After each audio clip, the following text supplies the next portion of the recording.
The quicker you can decide what you're training for, the better off you're going to be in the long run. What do I mean by that? I mean, okay, in deciding what you're training for, your physical training, why do you want to get in shape? Why do you want to improve your physical capacity? Why do you want to get better physically, so to speak? Because that's really what we're doing.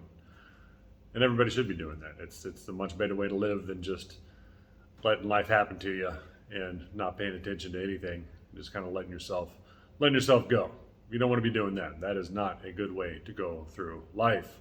I don't care what anybody says. It's not. There's nothing pleasurable about it. But beyond just losing some weight or just the goal of getting in shape or losing fat and gaining muscle, I think you need to have a real good specific reason. And you need to find something that you enjoy. Find a form of training that you enjoy doing. That's very important. If I didn't enjoy doing calisthenics and acrobatic strength training, I wouldn't keep up with it. But fortunately, it is something I really enjoy and I'm passionate about it. I spend time every day not just doing it, but I spend time learning about it and studying it and thinking of ways that I can do it better and thinking of ways that I can communicate how I train to other people better, so maybe possibly we can get more people training in this manner, because I think it's beneficial for just about anybody, no matter what their goals are, to some degree or the other. I think if you do anything athletic, incorporating some gymnastics or acrobatic strength training into your routine is going to give you some results that you'll be very, very happy with. I know when I started training this in this manner in my early 30s, I've been training, since I was a young teenager. I started off with Arnold's Encyclopedia of Bodybuilding and the Encyclopedia of Wrestling Physical Conditioning. Okay, one important point there is, what's a common word in both those books? Encyclopedia. Yeah, I've been studying this stuff for a long time. Okay, not just doing it, not just dealing with bro science. I study, bro science and the science of it all, and I try to combine it all, and I just continually experiment, which I've been doing my whole life, which is why I'm in the kind of shape I am at nearly 50 years old, because I've been at this for a long time. But when you can find some form of physical training that you enjoy, and this is going to take some experimentation, you're probably not going to find it right away. And for some people, it's going to be completely different. I know a guy I've been talking to online, he's really into endurance training. He's training for his first triathlon. I'm not into running triathlons at all. I'm not into running. I'm not into any kind of endurance sports, except maybe being able to do push-ups and pull-ups more than I have been able to do. That's about it. I do like bike riding and going for long walks. And maybe eventually, if I can get my knees up to better than where they are now, I might get into doing some running. But it's probably going to be more like sprinting on a track, a rubberized track with running shoes, not running outside on pavement. I don't want to be doing that. But it's important to find what it is you enjoy to do. Probably the most important thing. If you don't find something you enjoy doing and you just look at it as a chore, you're just going to hate it.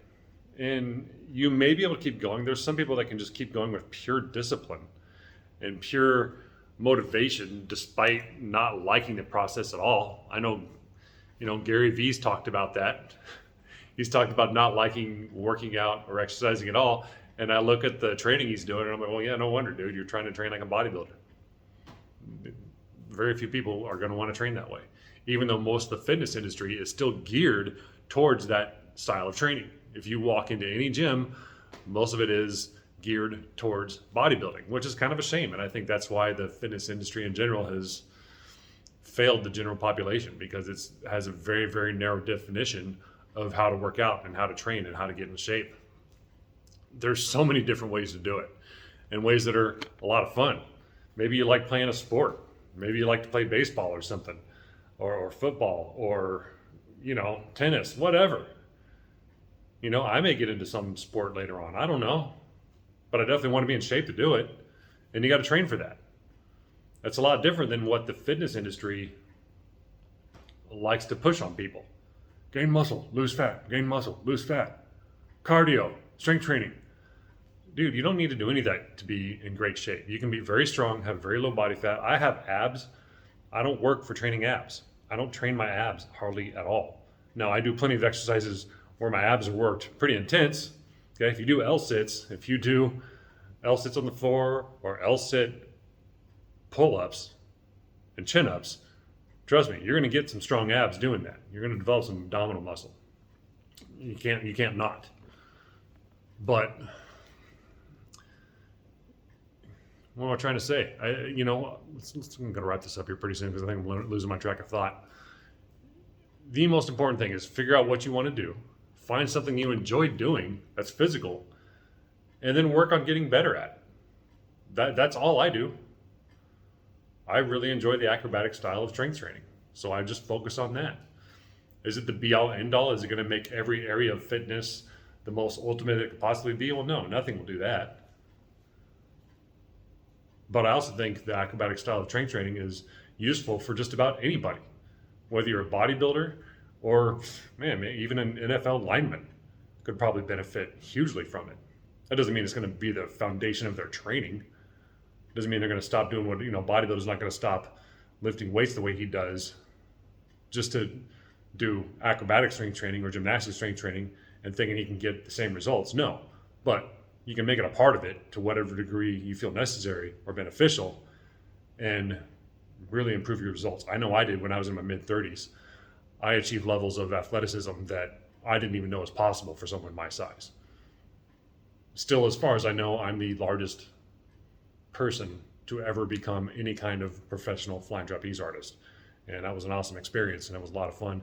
I may go back to that sometime soon. I don't know. But anyways, people, find a reason beyond just some vague goal of getting in shape or losing fat, gaining some muscle. That's not going to take most people, 99.9% of you, very far. Find something you enjoy and experiment. It may take some time. That's okay. You may have to try different forms of training and exercise and playing even. Maybe just want to go to a park and run around a little bit. Whatever it is, get out and do it and then work on getting better at it. I think that'll do it for now, people. We will talk later. Thanks for tuning in.